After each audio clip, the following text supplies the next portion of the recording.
Hello student, I Dr. Archana Singh welcomes you all to our educational channel। आज मैं उदावर्तनी योनिव्यापद and the dysmenorrhoea के बारे में discuss करूंगी। फर्स्ट उदावर्तनी योनिव्यापद। आचार्य चरक ने उदावर्तनी नाम दिया है। आचार्य सुश्रुत ने उदावर्ता तथा स्टांग संग्रह स्टांग हृदय में उदावृत्ता नाम से वर्णन है। आचार्य चरक के अनुसार उदावर्तनी योनिव्यापद आचार्य चरक ने चिकित्सा स्थान 30 में वर्णन किया है। वेगो उदावर्तनात् योनिम उदावर्तये अनिलः सारुगार्ता रजः कृच्छेड उदावृत्तम विमुंचति आर्तवे सा विमुक्ते तु तत्क्षणं लभते सुखम रजसो गमनाद ऊर्ध्वम गेयो उदावर्तनी बुध है।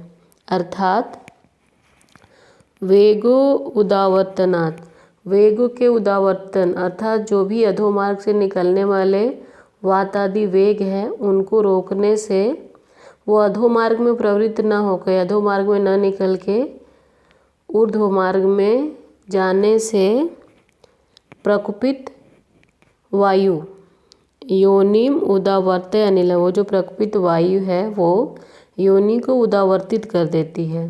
अर्थात जो भी ऊपर की ओर जाने वाली वायु है उससे योनि को पूरा भर देती है। सा रुग आर्ता, ऐसी स्थिति में बहुत भयंकर वेदना होती है।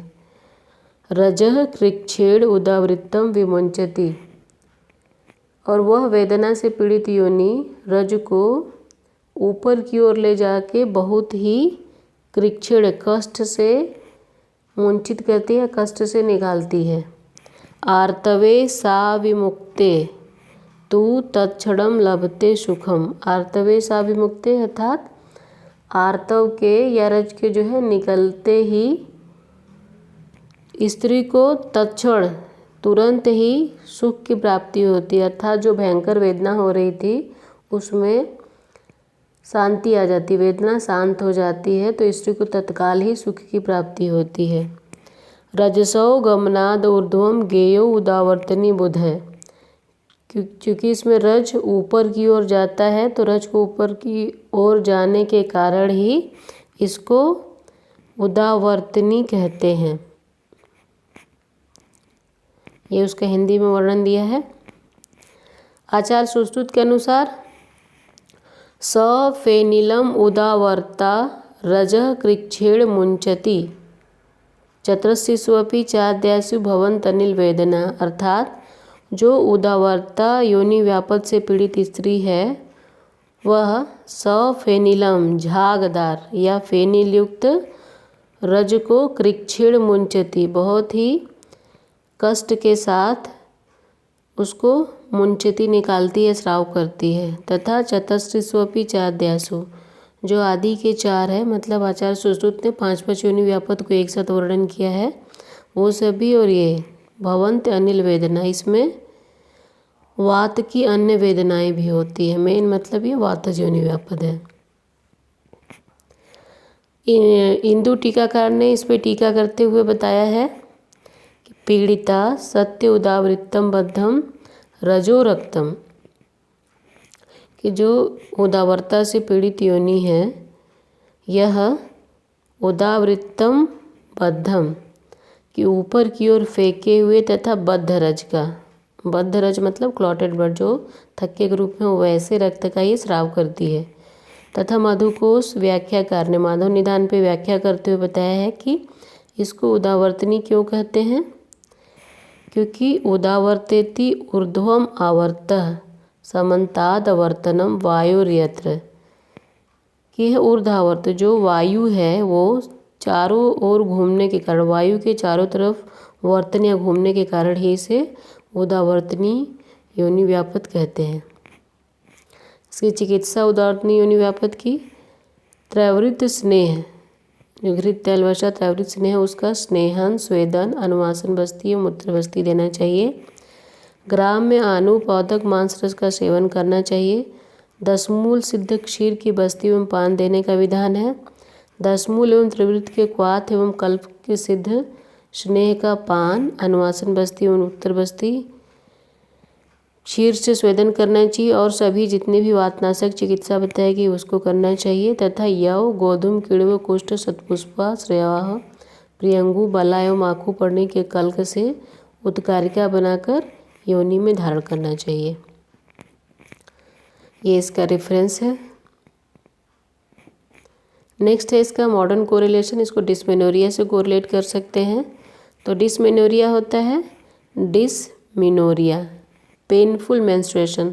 तो जब नॉर्मल मेंस्ट्रुएशन होता है उसमें भी थोड़ा सा पेन होता है, बट जब मेंस्ट्रुएशन के समय इतना ज़्यादा पेन होने लगे कि जो उसकी normal day to day routine activity है उसको भी करने में प्रॉब्लम हो उसको, या फिर उसको मेडिसिन लेने की ज़रूरत पड़े, इतना ज़्यादा पेन हो, तब उसको डिस्मेनोरिया कहते हैं।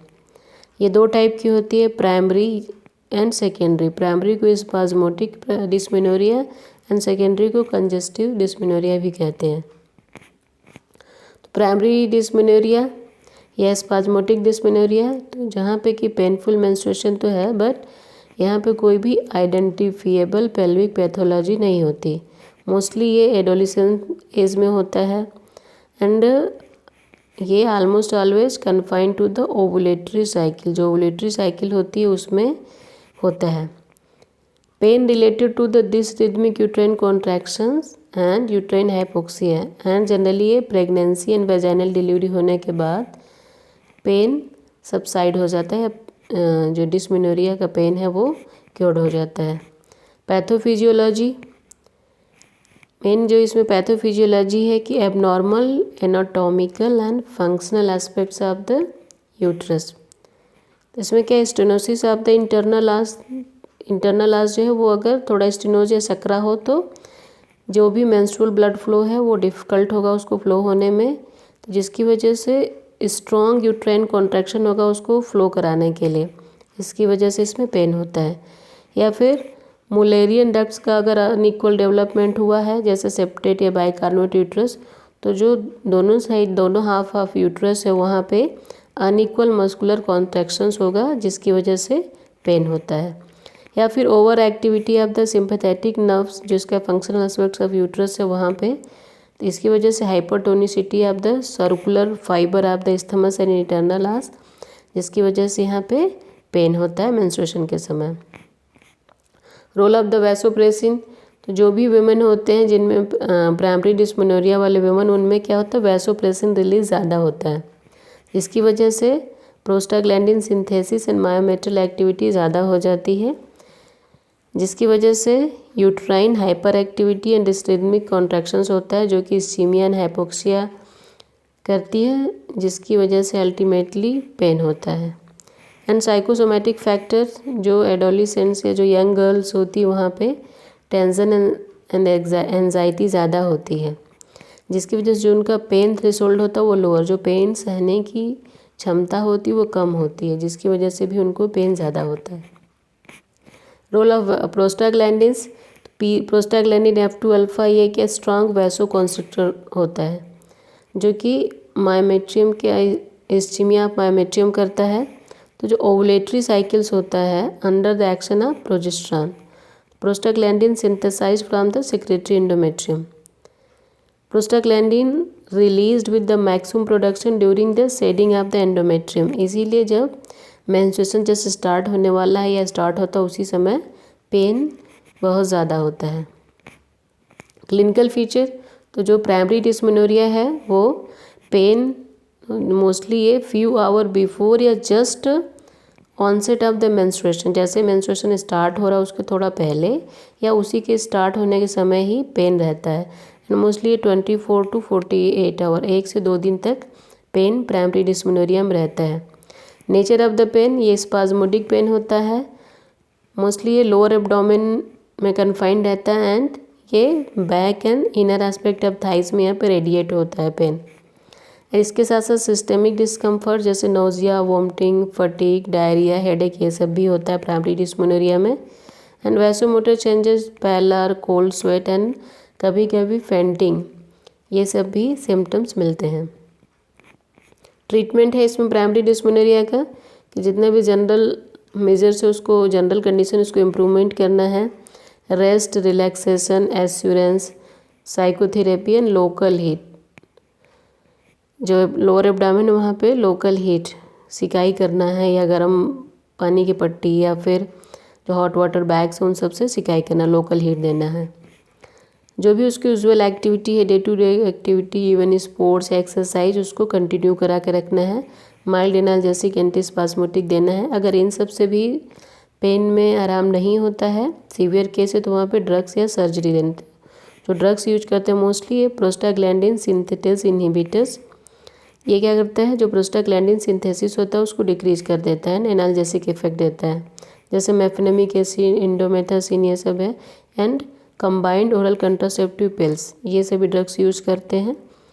या अगर इन सब से भी नहीं आराम होता तो सर्जरी है, इसका जो सर्वाइकल कैनाल होता है उसको डायलेट कर देते हैं, जिससे जो भी नर्व एंडिंग्स है वहाँ पे वो ब्रेक हो जाती है, तो पेन सबसाइड हो जाता है। नेक्स्ट इसमें सेकेंडरी डिस्मेनोरिया या कंजेस्टिव डिस्मेनोरिया। तो यहाँ पे जो डिस्मेनोरिया पेन होता है, पेनफुल मेंस्ट्रुएशन, ये कोई पेल्विक पैथोलॉजी, कोई पेल्विक डिजीज़ या पैथोलॉजी जिसकी वजह से पेन होता है। तो जो इसमें पेन होता है, कॉजेज ऑफ द पेन, या तो पेल्विक आर्गन जो है वहाँ पे इंक्रीज्ड वेस्कुलरिटी हो जाती है मेंस्ट्रुएशन के समय, या फिर प्री मेंस्ट्रुअल पेल्विक कंजेशन की वजह से increased tension in the pelvic tissue, इन सब की वजह से पेन होता है। तो जो कॉजेज मेन होता है पेन का, कौन सी पेल्विक कोई भी पेल्विक पैथोलॉजी है, जैसे pelvic endometriosis, adenomyosis, chronic pelvic infections हो, सर्वाइकल स्टेनोसिस स्ट्रक्चर है, uterine fibroid, endometrial polyp, intrauterine contraceptive devices, pelvic inflammatory disease या पेल्विक एडेशंस, और भी जो भी पेल्विक डिजीजेज या पैथोलॉजी है वो सब सेकेंडरी डिस्मेनोरिया कॉज करते हैं।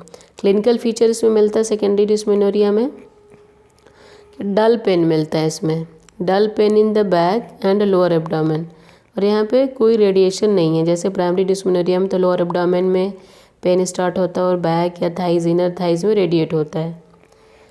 Onset and duration of the pain depends mostly upon the disease, जो भी पेल्विक डिजीज है उसके अनुसार मोस्टली ये होता है, बट ये यूजुअली 3 से 5 दिन पीरियड स्टार्ट होने से पहले स्टार्ट हो जाता है, एंड जैसे ब्लीडिंग स्टार्ट होती है वो पेन रिलीव्स हो जाता है।